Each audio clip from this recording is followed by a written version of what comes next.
Cítite, že ste v posledných rokoch častejšie chorí? Nie ste sami. A nie je to len váš dojem. Je to merateľná realita. Vedci zistili, že imunitné bunky vystavené nanoplastom hynú 3-krát rýchlejšie. Váš imunitný systém sa snaží bojovať proti plastovým časticiam, ale tie sú prakticky nezničiteľné.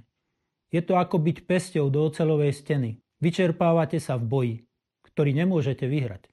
Ale problém je ešte väčší. Nanoplasty fungujú pre baktérie ako zdroj energie, ako powerbanky. Dodávajú im to, čo potrebujú na mutácie a budovanie odolnosti. Výsledok?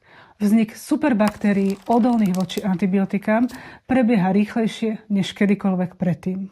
A tu je to najhoršie. 90% nanoplastov je príliš malých na to, aby ich zachytili naše prístroje. Bojujete s nepriateľom, ktorého nevidíte, ktorý je vo vzduchu, vode, v jedle, vo vašej krvi. Nanoplasty ničia mitochondrie, energetické centra buniek.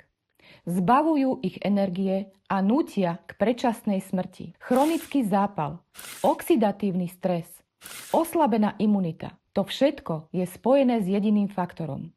Existuje spôsob obrany?